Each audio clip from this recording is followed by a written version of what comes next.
right. Well, good morning. Excuse me. I have no voice, and I'm going to try to get through this the best I can. Just let me know if it's that bad where maybe we should wait for another day, but definitely have some laryngitis or something going on, man. I cheered my heart out at the NFC Championship game, and ever since then, voice just hasn't come back, and it's all these bugs going around, man. Everyone's sick. Everyone's got COVID, sinus infections, you name it. So we're going to do the best we can. So good morning. Welcome to the Rise of Grind morning show on Saturday.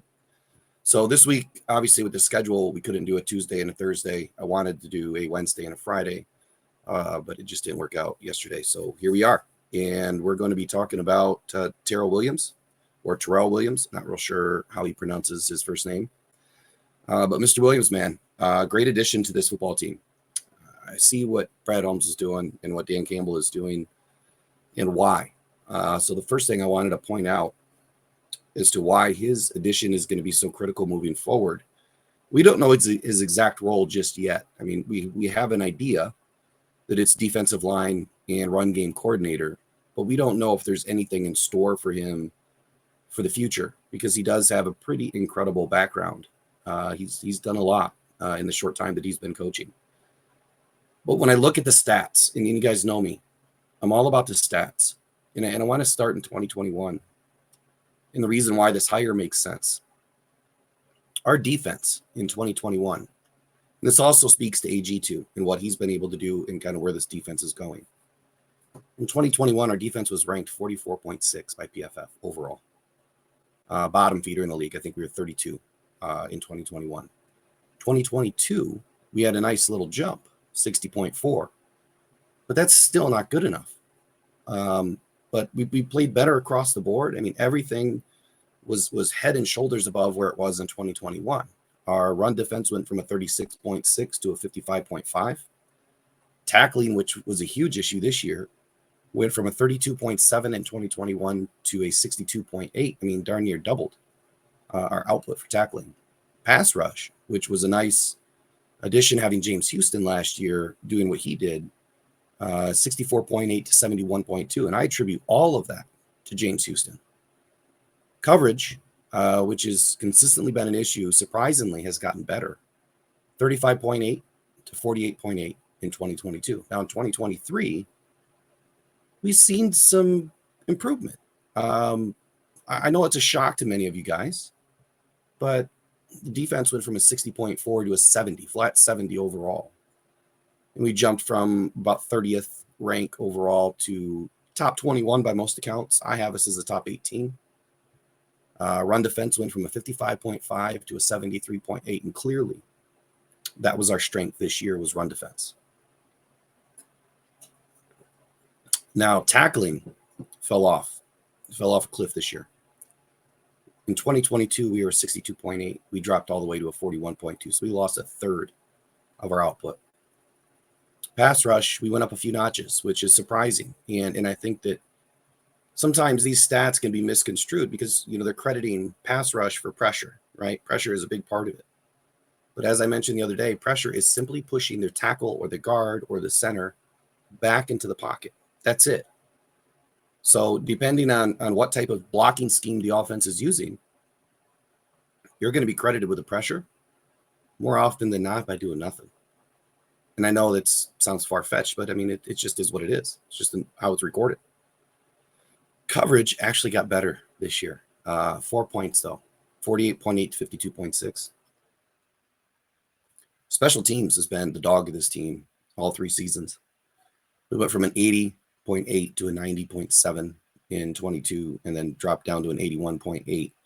But I would say, honestly, our special teams, if you look at it from the outside looking in, was better this year. Jack Fox, I mean, the guy just drops dimes. He does what he does. Tackling was pretty good. But we didn't really have as many special teams plays this year as we did last year. And that's because our offense was scoring points. And we scored a lot of points last year. But we seemed to, go for it more on fourth down, which, removes a lot of the special team play. So the reason why I'm bringing all this up this morning, and good morning to everybody in the chat. We've got Man Bear Pig, Ryan Van Falkenberg, Steve K, Lauren McQuaig, Rick Grit. and El Torre. Good morning, everybody. So, again, the Lions finished top 21 by most accounts out there as far as an overall defensive ranking this season. I have them top 18. I was really hoping that we would get to that top 15 because I thought, one, it would be a great improvement to kind of double up, what you've been doing year over year, which is really hard to do in the NFL. But I felt that they had it in them. I felt that we added some pieces, in the beginning of the season. Mosley didn't play. That was a critical point for us to lose him. We really needed him and what he could do on the field. I think that he would have been a bigger improvement over Jerry Jacobs and or Kindle Vildor if healthy. But then again, that's the hopeful side of me because we didn't see anything from him. But the Lions added somebody in Terrell Williams because we do need some more help on the defensive line itself, and turning these pressures to TFLs and sacks, I think, is where they're trying to push this side of the defense to get better in 2024.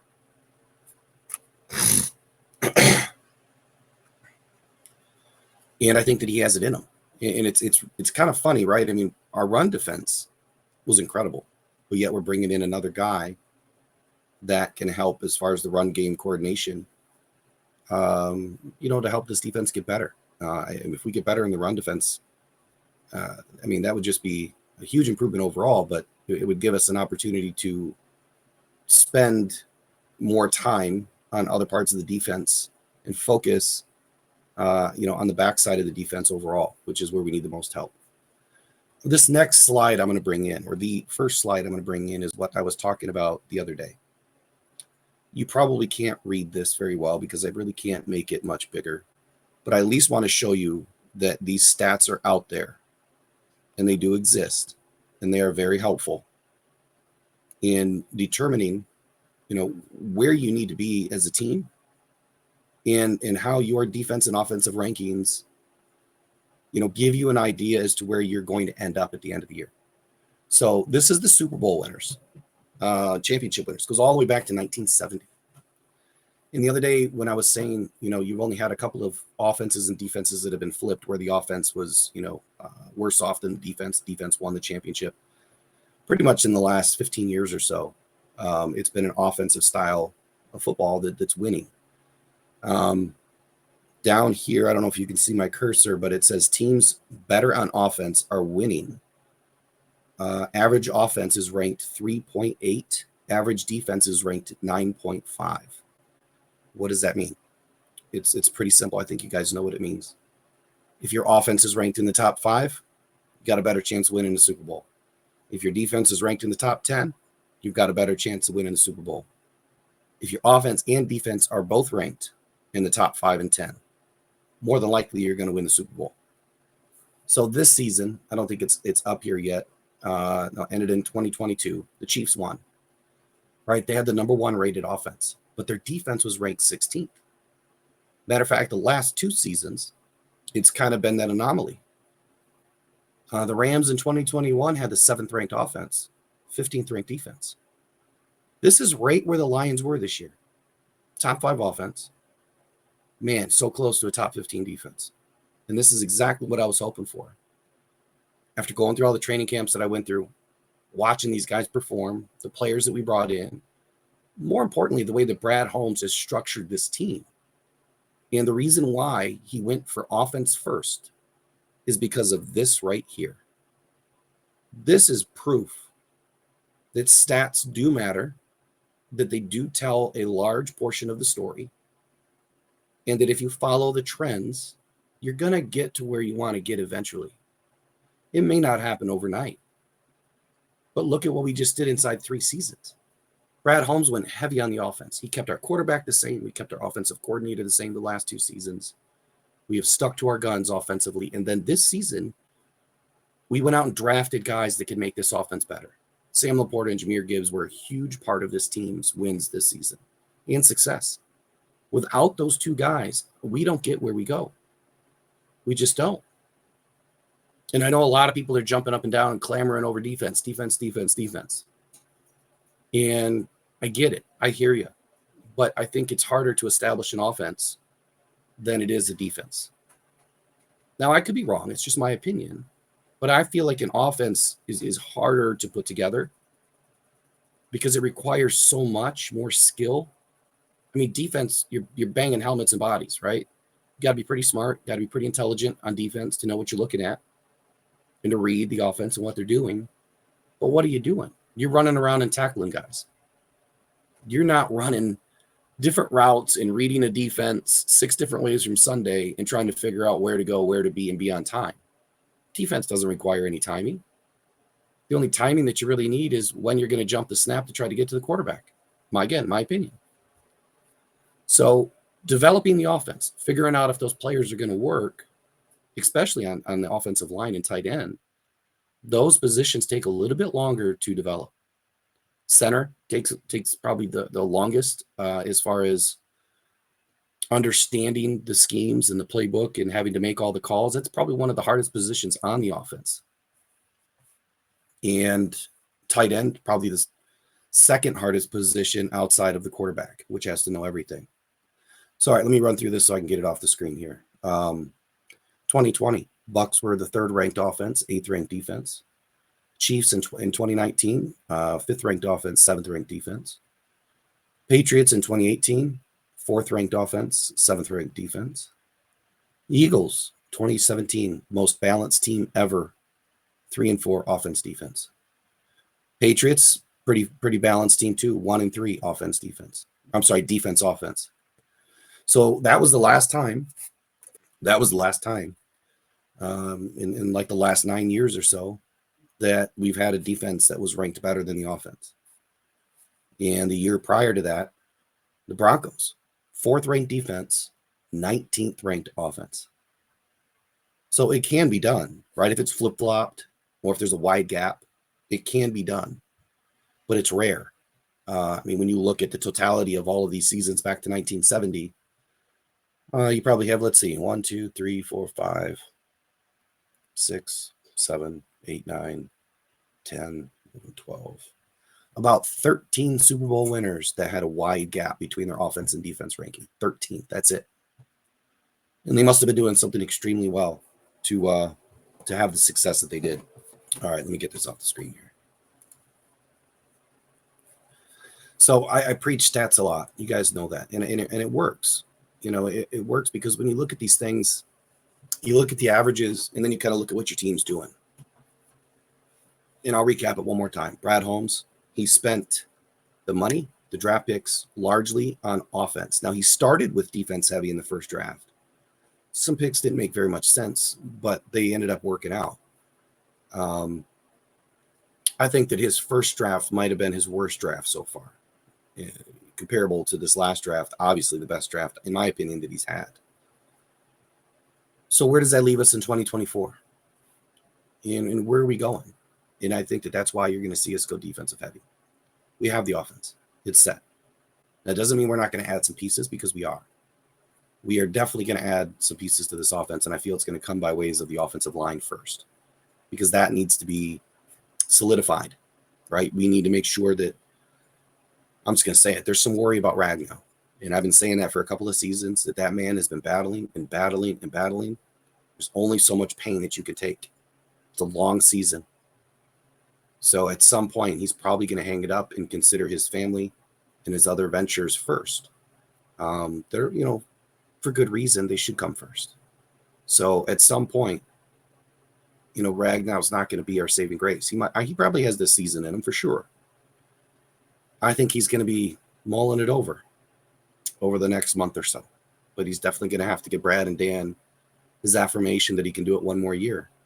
But I think that's about it for Ragnow. I honestly do. And I'm not calling into question his guts or, his commitment to the team. I just think that when it boils down to your health, sometimes, look, money is not everything. He wants to win a championship in Detroit, and I think that that's the main reason why he gets up every morning, because he knows how important this is to the team and to the city and to the fans. So I think Ragnow comes back this season for sure. Taylor Decker, he's back this season. But that doesn't mean that we don't go out and look for their backups right now. That doesn't mean that you don't, stack your offensive line so that you are ready at a moment's notice for injuries as well as retirement. I do not expect Ragnow to go another 3-4 seasons at all. I don't think Decker will either. Everyone's got babies this year. Their families have started. And when that happens, you guys know, if you're a father, that changes your mindset. All right, let me jump into the chat. I'm going to do my best with the chat this morning. I'll probably put them up more than read all of them just because I'm trying to save my voice a little bit. Good morning, John Desage. He says fundamentals fell apart as the season went on defensively. Exactly. And matter of fact, there was a statement by, I believe, a Fox Sports that said the beginning of this season, it was a tale of two halves. The beginning of the season, we jumped out strong, playing great, right? First couple of weeks, not having a whole lot as far as success, on the back end of the ball, our back end of the defense. But our run defense was stout. We weren't getting any sacks in the beginning, and then they started to come in droves, and then they fell apart, right? They were kind of non-existent for a large part of the season. But we started out hot. Our run defense, thankfully, stayed fundamentally sound all season. Just the rest of it, kind of all over the place. Ryan Van Valkenburg says the Vikings defensive end, Danielle Hunter, on 2024 prospects. Whatever is best available for me, I'll take that. It's a great quote. Now, as far as big price guys, since you bring up Danielle Hunter, I am not a guy that believes in having to spend the most amount of money to get the biggest name on the board. I think it is fiscally irresponsible, number one. And two, I think it can be more detrimental to your team. I would much rather, and I've been on record saying this for a while, I would much rather, if you're going to spend $25 million on a position, get two guys. And the way I look at this, and the way you guys will see me break it down, is I look at their snap counts. Most of your high-priced guys that have a lot of production are 80, 85%ers. And what I mean by that is that's their snap count throughout the season. They get about 80, 85% of the snaps. And then you have your backups and your high-quality backups. And even some of your good producers are only 50%ers. So where I go with this is okay, maybe I get two 60%ers, 50, 60%ers for the price of 185%er. And then together their stats, are a little bit better than just one guy. Why is that important to me? Well, if I have one defensive end that's pretty good, better than average, can get you, 9, 10 sacks a season, 7, 8, 9, 10 sacks a season. And then you have his backup that can do the same. Well, all it takes is for them to have a little bit of success to jump up, right? And to have that next level of success. But what if that guy goes down? What if that high-priced guy goes down? Then what? You're out $25 million and the position. So I'd rather have two guys that are better than average, that fly under the radar, that are producers, that you can then, swap in and out during the game, keep fresh legs going, different approach, fastball, curveball, fastball, slow ball. You're bringing in different guys that are giving the offense fits. That's how I look at it. And it's roster roulette too. You got to make sure that one, you have a good quality backup. Two, you got to have a producer. You got to have a good quality fit culture on the team. But you also have to look at positional value, how long they're going to be able to play, and how they can affect your team's wins. I don't see one guy being better than anybody else. Let's put it that way. This is an unselfish team. So they're not looking for that one guy to come in to be, in my opinion, they're probably not looking for that one guy to come in that's a super high-priced guy. Now, it doesn't mean that Brad Holmes won't spend some money. But I think that he's going to look for positional value and production over bringing in the best guy on the board. Now, if you can get a really good guy that takes the deal, great. I think that's fantastic. What's the deal? Maybe 15% below market value. That's a good deal. No one's going to take much less than that. These guys want their money. But we see time and time again that sometimes you bring in these big guys and they don't pan out. So I don't want to take that risk. I'd rather have a second guy behind him. So here's my case study, right? I'd rather bring in an AJ Epinesa and a Leonard Floyd. Bring in those two guys, and maybe you spend $20 million combined on them per season. Don't quote me on the numbers because I'll put all that together here in a couple of weeks. But that's what I would rather do. A 1-2 punch. them on the opposite side of Aiden Hutchinson. Okay. And I know Derek's brought up Van Ginkel. Look, he fits. Guy's a producer. Doesn't mean that you can't bring somebody like that in, quite honestly. He fits. All right. Steve K says Chicago cornerback Jalen Johnson looks good too. How much is Jalen Johnson looking for, Steve? I haven't looked at him a whole lot yet. I know his name's been thrown around a lot. Bobby Tarantino says, good morning, Will. Do you think trading Hendon Hooker for a cornerback is a good idea? No, I think it is the worst idea ever. I've seen a few people talking about it. And look, I'm not knocking you if you feel that that's an option. But look, Teddy's done. We have never had a good quality backup on this team. As long as I've been a fan, I really can't tell you one really solid backup that made me feel like we were okay if our quarterback went down. Hendon Hooker is that guy. But yet he's untested. We haven't seen him. We haven't seen him take a snap in the NFL yet. But if you watch his tape, and if he's healthy, and if he can do that on the field that he did in Tennessee, then, yeah, we've got a phenomenal backup who also is going to give our look teams, a very different view during practice. Someone that is mobile, that can be a dual threat. He's got a rocket launcher on his shoulder. We want to keep this guy around. If Goff goes down, you'd much rather have Hendon Hooker in than on another team. And I think we have other options too, right? I think free agency is going to give us a lot of options. I would be a little nervous going out and trading, our draft picks that we stole. I mean, we stole Hendon Hooker. I mean, how do you trade a third rounder that should have had a first round grade if he wasn't injured? Someone is really going to have to believe that he has a first round grade. You know where I'm going with that? So you stole that pick. You got to keep him. You have to. Yeah, I remember Dan Orlovsky, but come on, dude. He stepped out of the end zone. That's what I remember Dan Orlovsky for. Yeah, I mean, who was our best backup when you really think about it? Gus Frerotte. Did I just see that name pop up? Let's see. We had Gus Frerotte, Ty Detmer, Mike McMahon, Jeff Garcia, Dante Culpepper. I mean, David Blau, terrible. Jeff Driscoll, terrible. Tim Boyle, terrible. Kellen Moore, terrible. Jake Rudock, terrible. I mean, there's just nobody that I see that is really jumping off the page here. My head's in the clouds right now, man. All this stupid medicine. Yeah, Kitna started. But did Kitna start as a backup? I thought he did. I could be wrong. Carlos Loraldi says, I like your way of thinking. 2 good players instead of 1 gives you better output when Hutch needs to take some plays off too. See, there you go. And look, we're going to have some, Scott Mitchell. There we go. So Scott Mitchell, Rodney Peete. But that's it. I mean, how long ago was that?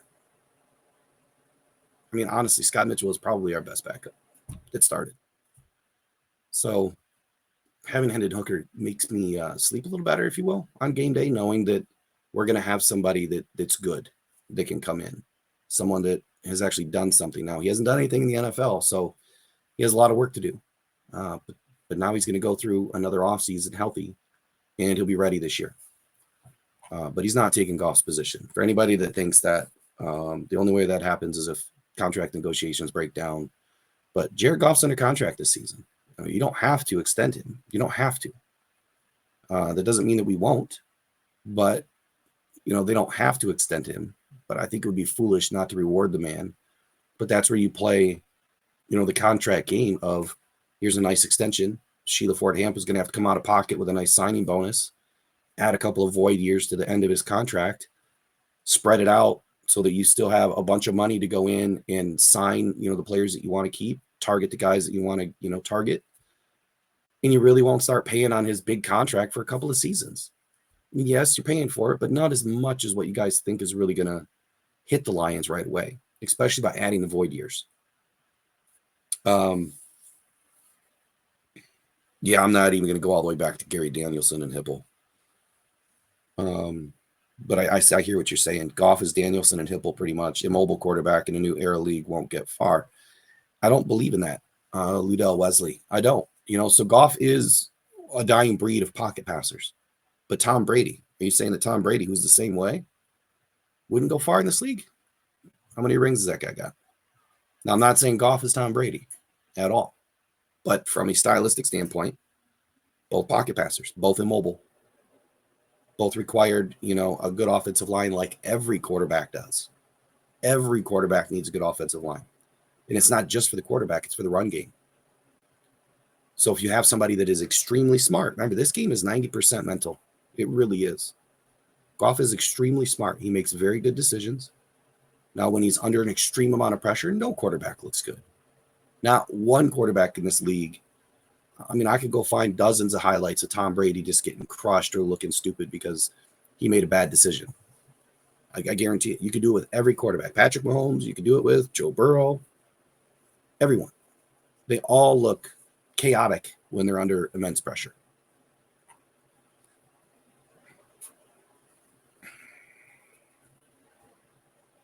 Yeah, well, I think I said that, Ludell, that he's not Tom Brady. I'm making the comparison of pocket passers. Ryan Van Valkenburg says Hooker is very committed to being great. He is planning to live with Teddy Bridgewater this offseason to continue preparing for the quarterback 2 role. This is the guy who takes it serious. That's a great point, man. And that was on my list this morning. So thanks for sharing that today.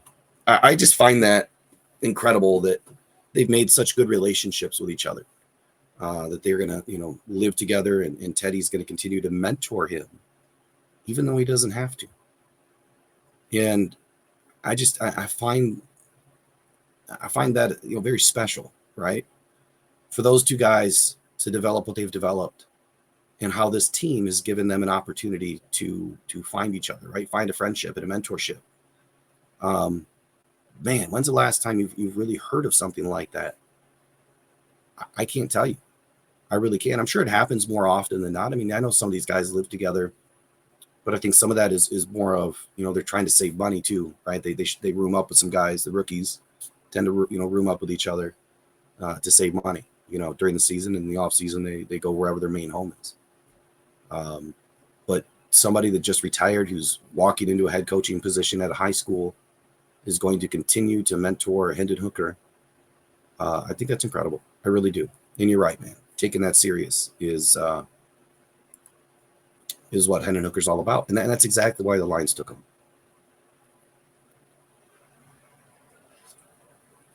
All right, Ludell, this is the last comment I'll make on Goff here, but you said that you're tired of seeing 20, 30 yards of open field when Goff takes a sack. It's just not an accurate statement. If you understand how progressions work, sometimes when you get to your progressions, they look open. TV can make it look different than what it is, but you go to your first progression, second, third, fourth. Your fourth progression may look wide open, but he wasn't the first option. So just because he's open doesn't mean that he's part of the game plan on that play. You have to stick to the play. That's how these guys play football. It's bang, bang, bang, bang. And if you get to your fourth bang and you get sacked, he may look open, but the pocket collapsed. You can't do anything about it. Goff is one of the best quarterbacks in the league. Throws more long balls than 95% of the guys in the league. And those stats are very accurate. You can go look them up. He's got more explosive plays than 95% of the quarterbacks in the league. So it's just not an accurate statement. Yeah, and Steve, sacks happen. It's part of the game. You want to look at what his sack rate is? Let's look at quarterback sack rate.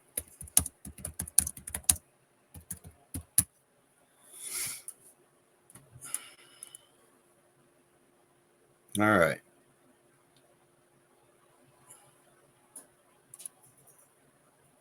Most sacked quarterbacks in 2023. Take a guess where you think Goff is, Mr. Ludell. Just take a guess. Do you think he's in the top 5, meaning the worst top 5 taking sacks? Do you think he's in the bottom 5? Do you think he's somewhere in the middle? But I'll start with this. Howell and Young were the two most sacked quarterbacks this entire season. 65 and 62 sacks.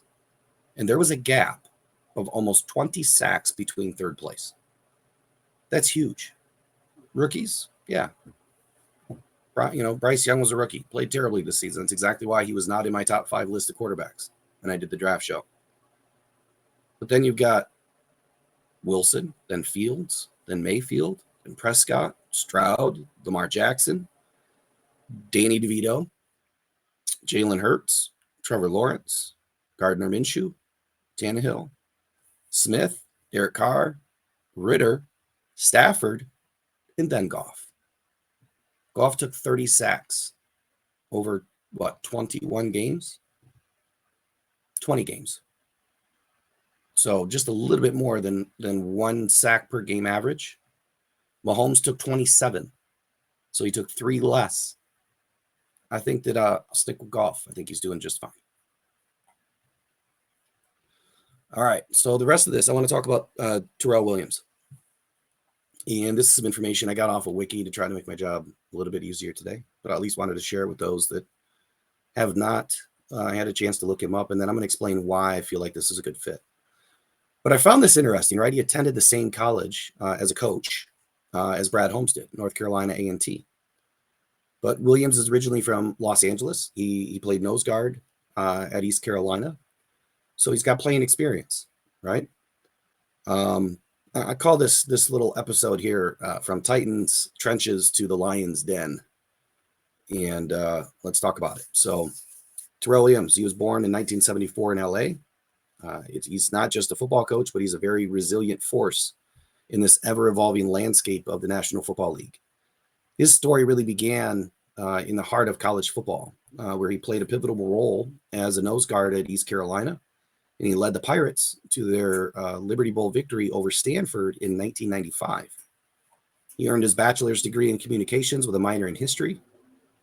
He took the helm as the defensive line coach at 6 different collegiate institutions, from Fort Scott Community College all the way to Purdue. His dedication to shaping these young athletes has been very evident by his success. But it was the NFL that, Terrell had found that his coaching ability really started to shine. He's a defensive line coach with a keen eye for talent.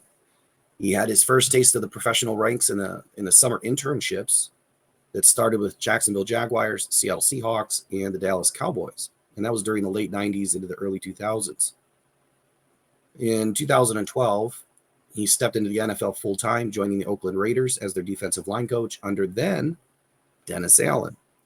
When we talk about coaching trees and where these guys come from and why they're going to be good at what they do, or maybe they are really good at what they do already, look at who they coached with, played for, coached under, learned from, right? Whatever analogy you want to use. Why do you think Dan Campbell's so good? Bill Parcells. And, Sean Payton. Williams had his first real job learning under Dennis Allen, one of the best to do it. He had an immediate impact, helping the Raiders defense rank among the league's best in rushing yards allowed per play and tackles behind the line of scrimmage. We need one of those two right now. We do not have enough TFLs, and our tackling is terrible. If these guys aren't out practicing tackling all offseason, I would be surprised, because they really need to step it up.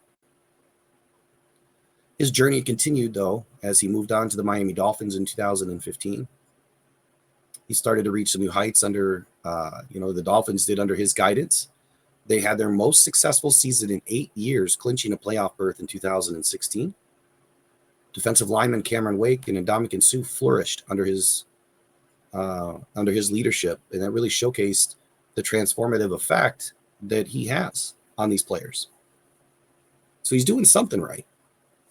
2018 marked a new chapter when he joined forces with Mike Vrabel and the Tennessee Titans. In his first year, the Titans defense ranked among the league's elite. And in 2019, they made a memorable run at the AFC Championship game. Again, another phenomenal individual, well-respected individual, Mike Vrabel. Defense genius, as some consider him. But beyond the X's and O's, Terrell Williams' journey is also defined by, some personal tragedy. And this is the things that I don't like to share, but this one really kind of hit my heart, man. 2012, he and his wife, Tiffany, lost their son, Tyson, at age 4 due to a sudden, unexpected illness. So my heart goes out to you, Mr. Williams. It really does. He's resilient, though. And I think when you go through these personal tragedies in life, it defines you. Or you can let it define you or you don't. And he stayed resilient, which is another great quality of his character and his testament, to his character and his commitment to himself and his family and his career, which is, again, another reason why he's such a great fit with this team. He's now the current defensive line coach and run game coordinator for the Detroit Lions. And he will continue to shape the future of this game. I feel like he's such a great addition to this team. I don't know what's going to happen with John Scott. I don't know if they're sharing duties. I guess I really haven't heard a whole lot from that respect if they're going to be moving on from John Scott or if John Scott's going to be taking a different position. Or maybe they're going to be working together. I don't know. But this is why I feel that adding this level, this level of a coach, this type of a character to this team is going to have a very profound impact on this team. Our defensive line really needs some help getting into the backfield. And he's shown that he has the ability with the schemes, the techniques to get these guys to, play at a different level. Ndamukong Suh is always a wrecking ball. If you can make Ndamukong Suh better in that first season, I'm sure you can't attribute all of Suh's, success that season to Mr. Williams, but if Suh had a much better season with you as the coach in the first, I think that tells you something, that his schemes are working. I'm really looking forward to what he's able to bring to the table. I did a piece on Todd Wash. He left last season to go to the Carolina Panthers. Our defensive line kind of struggled a lot this season. Run game did pretty well, but everything else, not so well. So is the impact of Wash leaving the reason why the Lions, suffered in so many respects, of getting home to the quarterback and affecting negative plays on the offense? I believe that there's something to it. And if you go back into some of the YouTube videos there, you'll find, the old work there. Just look up. Matter of fact, I'll post it in the description when I'm done. But I said a lot of things in that video that I, feel hold true today. And I think that now we're going to see another opportunity for these Detroit Lions to grow by bringing in another coach that has great experience, has worked under some amazing athletes and coaches.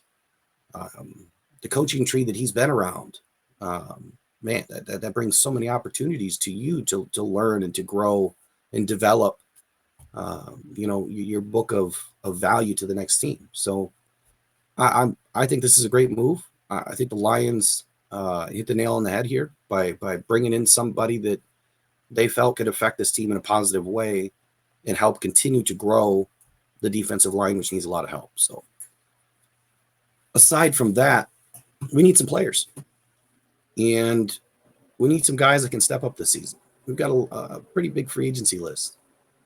But when you look at the free agency list, I'm not as worried as some of these other people, because not many of them played a ton of snaps. So let me pull up the list real quick. Talk about it for just a moment.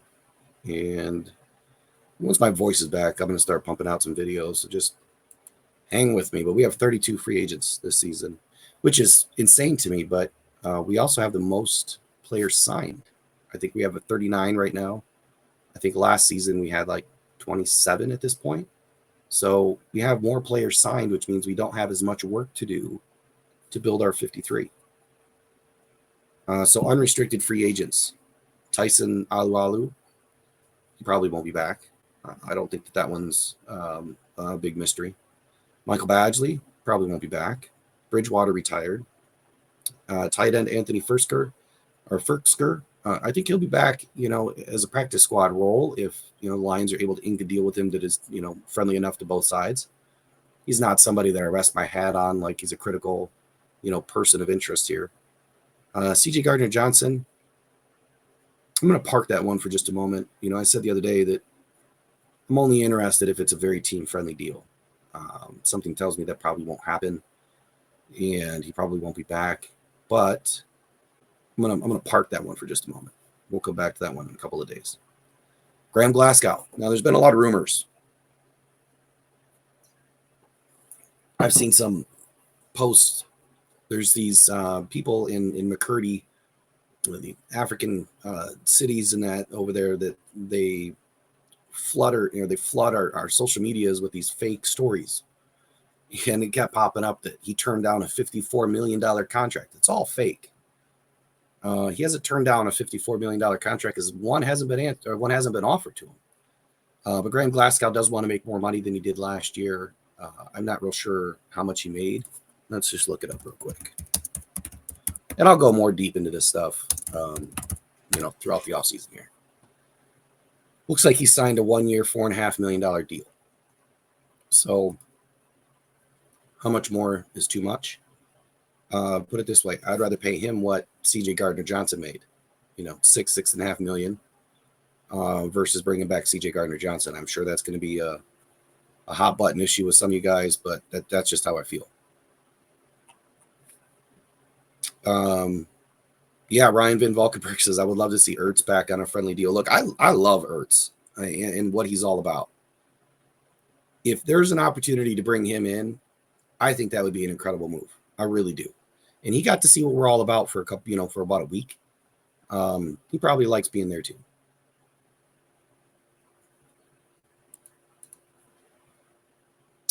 Defensive lineman Charles Harris, I don't think he's going to be back. And again, this is just my knee-jerk reaction looking at this list. Cornerback Will Harris probably won't be back. I hope he's not back. Jonah Jackson. This is another hot button issue with some people. When I follow Jonah Jackson's career, I think that he blends well with the offensive line. I think that he has a good relationship with the guys in the offensive line. I think he ticked off Dan Campbell this year by not playing through some minor injuries, which I feel led to, a loss, because our run game was having some issue with him out when we were going up against some of the bigger and better defensive lines. So I guess I question his grit. I don't know how else to put it. He's not somebody that I would be comfortable paying a ton of money to. I would much rather see the guy, move on to a team that is willing to overpay for him, because I think someone's going to overpay for him big time. And when I looked at the top 10, inside, outside linemen, he's not even listed in the top 10.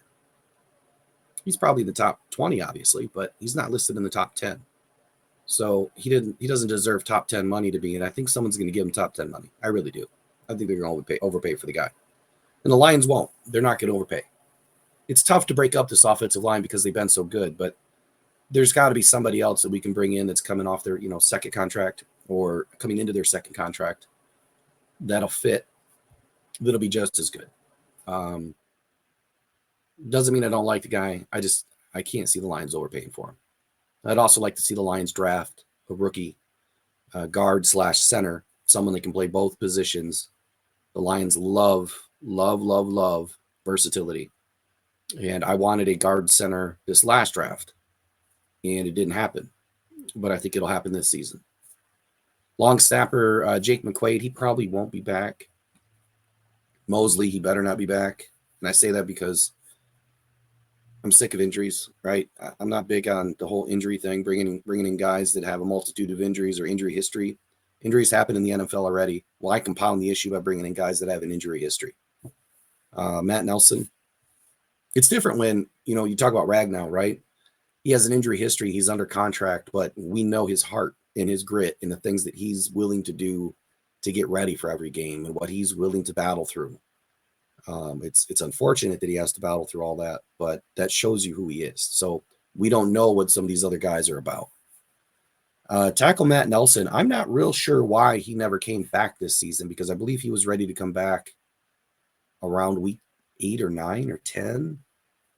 and the Lions never upgraded him again. So for that reason, I'm out. Right? A Sharks reference there. I don't think he's coming back. Defensive lineman Romeo Okwara, obviously he's going to be gone. Donovan Peoples-Jones, please come back. Would love to see him come back. Now, he didn't have a great season, but I could see a Donovan Peoples-Jones take Josh Reynolds' position, maybe not as the number 2. I'm hoping that Jameson Williams really steps up in this offseason and becomes our number 2. But I could see Donovan Peoples-Jones filling in nicely as a number 3, number 4 wide receiver on this team. And given the benefit of a full offseason, I really think he'll develop some great continuity with Jared Goff and really hit the ground running in 2024. So I hope to see him back. Jalen Reeves-Maybin, he's probably going to get a big contract from somebody, or at least a bigger contract than what the Lions are going to want to pay. I would like to see him come back because I feel like, even as a special teams ace, you need these guys. He's a great locker room guy. He's someone that does put in the work, and I think that he'd be a great fit to have us, bring him back. Josh Reynolds, again, unless it's an extreme cap-friendly deal, I think someone's going to pay this guy $10+ million a year. And I just can't see the Lions doing that right now. We've got too many things coming down the pike here that we've got to pay for. And I use the term we loosely just because I'm talking about the Lions always. We're Lions fans. Offensive lineman Dan Skipper. Look, this guy's been around a while. I'm sure he wants to come back. I don't know of another team that's probably going to go out and snatch him up with a big deal, of any sort, just because he's been around a while. He's at the tail end of his career. So he might come back for, team-friendly deal. We'll see. Dan Skipper strikes me as just like a good old boy, man. He just wants to play ball and be around the guys. So I'd love to see him come back. Nate Sudfeld, I don't see him back, obviously. Vaitai, he's done. I'm pretty sure he's going to retire. And if he doesn't, I don't see how you could pay somebody to have all these back injuries. So I'm pretty sure he's done. Kindle Vildor. Now, I know a lot of you guys, or some of you guys, probably don't want to see him back, but I think that he played fairly decent. Yeah, he got put on an island a couple of times, but I think from a continuity perspective, you're going to want to see this guy come back and at least compete in camp. I expect the Lions to upgrade this position overall, again, this season, and spend big either in free agency and or draft or both. But that doesn't mean we can't bring him back. And it's just got to be a good deal. Scott Daly will probably be back. He pretty much missed the season due to injury.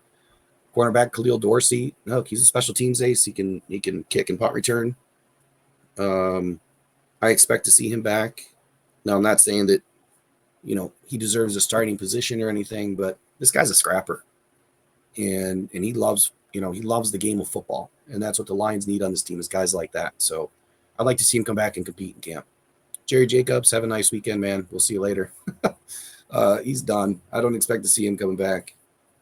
Benito Jones, again, he's not someone that I'm expecting to, win a starting role because I'm expecting the Lions to upgrade the defensive lineman position. But that doesn't mean I don't want to see him come back and keep, again, that continuity, which we always speak to. You want to keep some of these guys the same because your depth pieces have to be just as good as your starters. They have to understand the defense and know, how this team operates. So it's good to keep some of these guys in the locker room. Linebacker Anthony Pittman, not so sure on this one. Brock Wright, I think he'll be back. I think it's just a question of how much is he willing to take. As you can tell, my overall opinion here is based on money because we're going to have some big contracts. And some of these guys just want to play at least one more season in Detroit. I think that we're going to be going all in this year. I think that this is the time where we're going to see the most money ever spent by Brad Holmes. And he's going to be the most aggressive ever. The fourth season, the fourth draft, I spoke to it last year being 2022, that I expected that this was the year that we were going all in. We were going to have the most money, the best draft picks, a full boat of draft picks, and we were going to have the best opportunity to bring in free agents. This is the year that Brad Holmes goes all in and gets aggressive. Mark my words right now, clip it, whatever you want to do. This is when he's doing it. Exclusive rights free agents. I guess I would expect to see all of these guys back, except for Shane Zielstra, only because he had a really nasty injury. So you've got Coyote Awosika, James Houston, Zonovan Knight, Chase Lucas, Craig Reynolds. So I see all these guys coming back against Shane Zielstra. I see them all coming back, or at least being tendered, and if they get snatched, they get snatched. But I don't see anyone really going hard after Awosika. James Houston, coming off a nasty injury, I don't see, where too many teams are going to want to go after him. But I bet you there's a couple out there that are going to want to have his services. So we'll see where that one goes. Zonovan Knight, again, camp body, just somebody to have in camp. I think he would come back for. Chase Lucas, same thing, camp body. But we need to upgrade the cornerback room. We know that. Craig Reynolds, running back, I definitely think he comes back. He's a good number 3. And then Shane Zielstra, I think that we move on from him based on, his nasty injury. And it's too bad because I really like Shane, but I just don't see him coming back. All right, let me get into the chat here. EQ, who's EQ?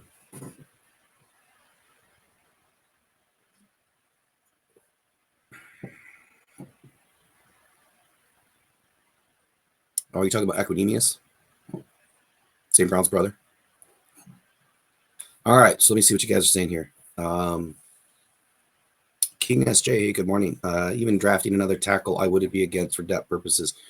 Yeah, I think that's I think it's definitely a good decision. I think that we do need another tackle. Justin G says, did they bring back Alu? He got in so late last year, similar to Ertz. The problem with Alu is he's so old. And I hate to use, the term old because it makes me really old. But I just don't see him coming back. I think he's 30, 34, 36. I would rather see Ertz back for sure. I think Ertz adds a whole new dynamic to this team, but how much is he willing to play for? Yeah, Alu's 36. Yeah, I don't see him coming back. I think that he'll be, on the hot list of late season additions if we needed him again. Zach Ertz is 33 years old. Does he have it in him to, run another season or two? Probably. He had a lot of this season off, since his injury. I think he's been off since October or November. And then he didn't get picked up until the Lions picked him up. So maybe he comes back, on a team-friendly deal just to get an extra season in and play with this team. Who knows? As you can tell this morning, I have a lot of wishful thinking. But we'll get more concrete with it, dial it in the next couple of weeks. Brian Ruth says, please, Jesus, tell me you're not on the Gilmore wagon. We're building a football team, not a retirement home. Yeah, I mean, look, it's fun to have some brothers on the team, but those are storylines. And you're right. We're not building storylines here. We are trying to build a team of winners, not good stories, because the stories happen when you win. And that's all that matters is winning. So, yeah, no retirement home for us, man. I think we've been the youngest team or one of the top 5 youngest teams now 3 seasons in a row. And the only reason why we've gotten older is because we brought in, the Alus or the, Bruce Irvins during the season, which, moved back the years a little bit. But, yeah, Brian, I agree with you, man. Steve K says Ertz would be good for Laporta. Exactly. Another good mentor. Everybody needs a mentor. I mean, even though Laporta had a stunning season, I mean, just incredible. Guy jumped out the gym. You still need somebody there to, one, keep you grounded. And I do think that Laporta is a very well-grounded individual. Every interview that I've heard him in, he only speaks about the team. He doesn't care about himself. He'll reflect on that stuff later. It's all about the team and what the team did and, what he learned and how to get better. But having somebody, like a Zach Ertz that's been around the league for a while that played at a pretty good clip, right? I mean, he wasn't terrible in the league. He played pretty well. But I think that Sam Laporta's number one mentor, honestly, is Dan Campbell. Played the position. He has a lot to share with him. Obviously, it's his head coach. I see Dan Campbell as the number one mentor for Sam Laporta, but he also needs somebody on the field that can help him learn. I don't know if Dan Campbell's out there running routes anymore. I don't think so. Ryan Van Valkenburg says Laporta and Gibbs are going to be scary next year. They were scary this year. Imagine what they're going to do next year. Now let's hope that we don't get these sophomore slumps. I hope I don't speak that type of stuff into existence, but everyone kind of goes through it a little bit. It's just some have a sophomore slump, some go the other way and get even better. It's going to be tough to top what they did this season. I think that Gibbs, about week 5 or 6-ish or something like that, that's when he really started to settle down. The game slowed down for him as the season went on.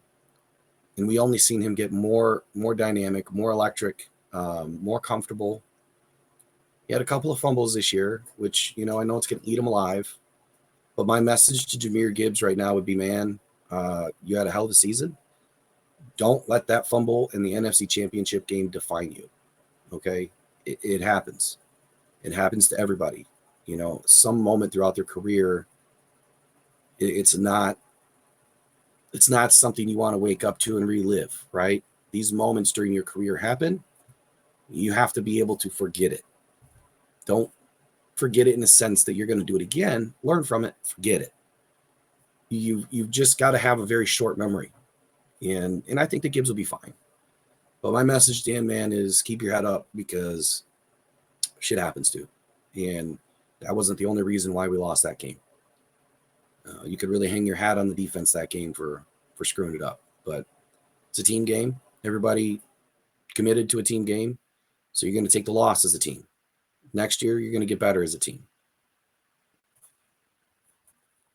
Man Bear Pig says, I just want to see J-Mo break out. Yeah, exactly. I do too. I really do too. I think that J-Mo really started to settle in too, kind of just like what I was saying about Jahmyr Gibbs. It took about 7 games-ish, I want to say, for J-Mo to kind of settle down a little bit. I think that what we noticed over the last 5 or 6 games, I know he missed one there, but over the last 5 or 6 games that he played, I think you started to see a different J-Mo. And I've said this before, and I'll say it again right now. I think that changed. I think it was the Broncos game. He went up for that catch along the sideline. Remember, he came down really bad. Both of his legs got trapped under his body, what looked like were going to be hyperextensions. And he was bent way over, and then his legs popped up, and he freaked out. Because you could tell he freaked out. He rolled off the field and then crawled off the field. And I think it was at that moment that he tested his ACL the most. And he was like, wait a second, I'm good. I'm okay. I think that his nerves of getting injured again were somewhere in the back of his mind this whole season. And it was at that moment, I feel like he finally got over it. Because then he started to play way different. He got more aggressive. He started fighting for balls. And you just saw him get aggressive even in the blocking game. So I think that was the moment that it changed for J-Mo. And now we're going to start to see that upward trend with his ability, because there's nothing better than being able to, fight for 50-50 balls and win. And that's where DPJ is going to be so important to his development. Hopefully DPJ comes back because he's one of the best at contested catches. And as long as you can adapt to that style of playing, I think J-Mo's going to be head and shoulders in 2024 over what he was in 2023. Brian Ruth says, I remember that play, but I dropped a deuce. Okay. I was scared for him. Hopefully you didn't do it in your pants, buddy. Dale says J-Mo finally got out of his own head. He's going to be a beast next season. I hope so, man. I hope so. Gibbs got a taste of what Bijan felt when he had his fumble, but Bijan's didn't cost Atlanta the game. Yeah. I mean, it's tough, man. Everyone's going to have plays like that. But I think overall, though, I think Jahmyr Gibbs hangs onto the ball pretty well. I think that he runs pretty, aware of what is happening on the play and where the guys are on the field and in protecting the ball. I think he does an excellent job at that. That fumble that happened on that play, I still don't understand how it popped out. I haven't seen a good replay of it. I'll have to go watch it again, but I can't zoom in enough to see what happened. Did someone punch it out? Did a helmet hit it? Yeah. And Steve says that whole play was messed up from the hike on. Now I'm going to have to go back and watch it today. Now that you say that, I want to see what happened pre-snap. All right. So this week or this weekend, I'm going to try to rest the voice, try to get it back. I know I've been off on the content for going on 3 weeks now. We've had a battle of illness going through the house, man. Sinus infections, you name it. It's been tough, and I want to put out good content. And some days it's hard to even talk. It was tough for me this morning. Voice is starting to go again right now. And so anyway, like I'm saying, join Rise and Grind morning show at Rocked On Syndicate. And that's where you're going to find our morning shows that are on Tuesdays and Thursdays right now. We will have some pop-up shows. Plan to go 5 days a week. We're starting to look for more guests now in the off season, so we can bring you guys some other type of content and some other viewpoints as well. If there's anything you guys are looking for, go ahead and send us some comments. Whether it's in the community tab or underneath the video links, go ahead and send us some comments, content that you guys want to see. We'll be more than happy to put it together. But don't forget, join at Rocked On Syndicate. I'll put it up here on the screen. That's where you'll find the Rise and Grind morning show. And then, of course, you've got Rocked On Podcast Network. And just so you know, right here on Rocked On Podcast Network, where this is airing right now as well, the name is going to change for the new season. Rocked On Podcast Network is the network, but it's been more of a Rocked On Lions kind of channel. So to make it easier for everybody to find, we're going to change the name. And then we're going to put all the content on the new channel. We'll start sending it over to the new channel as well. But Rocked On Podcast Network is where you can find opportunities to advertise. If you have a business that you would like to advertise, go ahead and reach out to us at info@rockedonpodcastnetwork.com. And I'll put that on the bottom of the screen as well.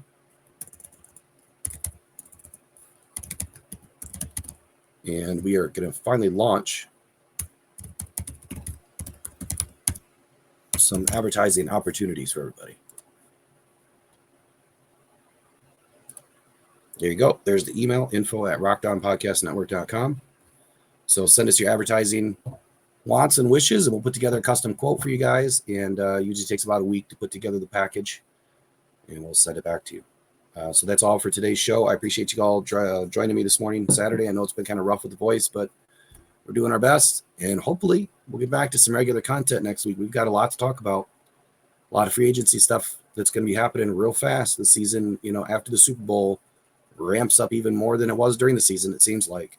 So we've got a lot going on. We're going to be breaking everything down, bringing you guys a lot of content, and look forward to it. So I appreciate you all this morning. Have a wonderful Saturday, and go Detroit Lions. We'll talk to you later. Bye-bye.